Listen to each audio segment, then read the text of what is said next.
It's nice to meet you. Ah, I see you brought a journal. Very nice. Yes, would you like one? Journal of Rheumatology, August 2018. Ooh. So this is Dr. Flecken talking about rheumatologists. Let's see what he's got to say. Never leave home without a journal. Of course, you never know when a journal club could happen. Surprise journal club. That's how I met my... Love it. So this is talking about medical journals, and rheumatology is a very highly academic field. And so medical journals, the medical literature is very important.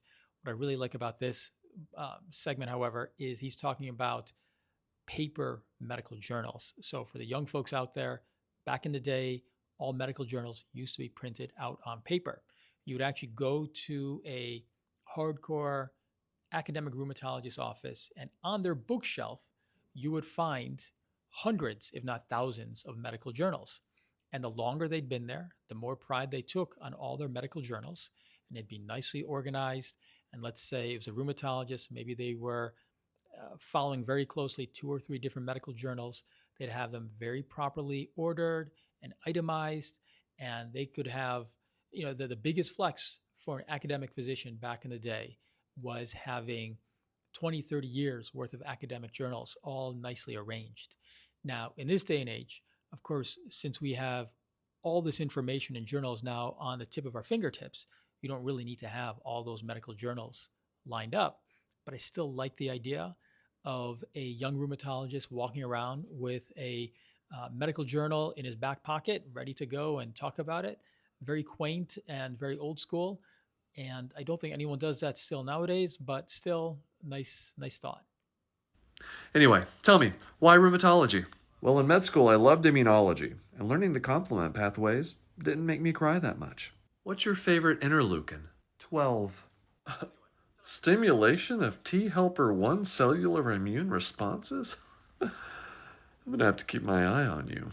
You know, most applicants would pick 10, but I'm not most applicants. This is funny because there is this idea that there are 2 different types of rheumatologists out there.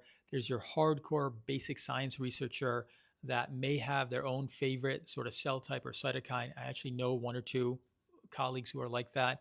Then there's your clinical rheumatologist that is not quite so focused on the basic science immunology of things, has more of an interest in the disease processes, how it's affecting patients, and maybe has a favorite disease that they like to treat, and maybe a favorite type of patient, maybe not as much into the actual kind of cells and cytokines that are involved.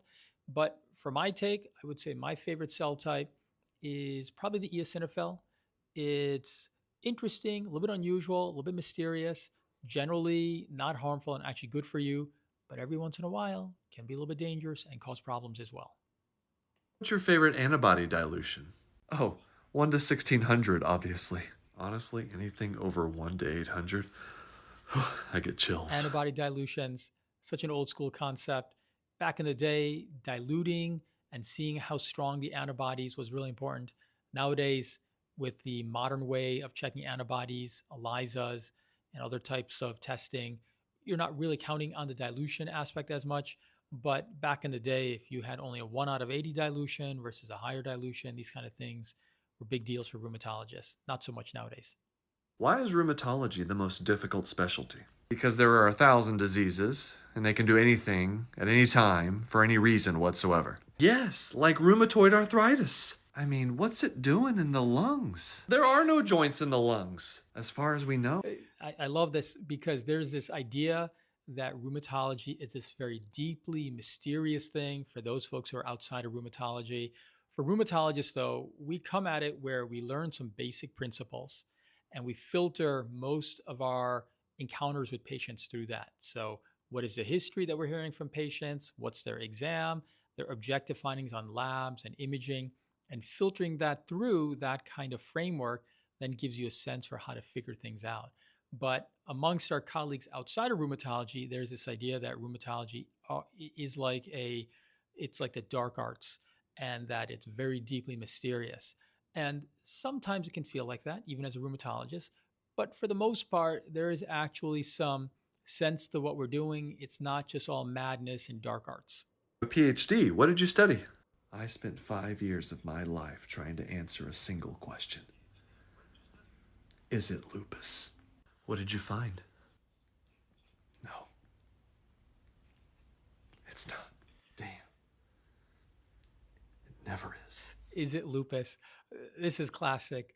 Again, for a lot of our colleagues outside of rheumatology, it sometimes seems like if we diagnose lupus or don't diagnose lupus, it seems like we're just pulling it out of a hat. But there are some strict criteria to do you have lupus? Do you not have lupus?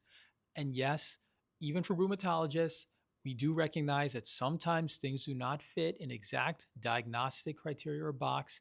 And we do have other types of terms like undifferentiated connective tissue disorder, which represents if you have something that isn't quite in the diagnostic criteria. So we do have some wiggle room for that, which I think drives some of our colleagues outside the field crazy. But it isn't quite as mysterious as Dr. Glaucom Flecken makes it sound here.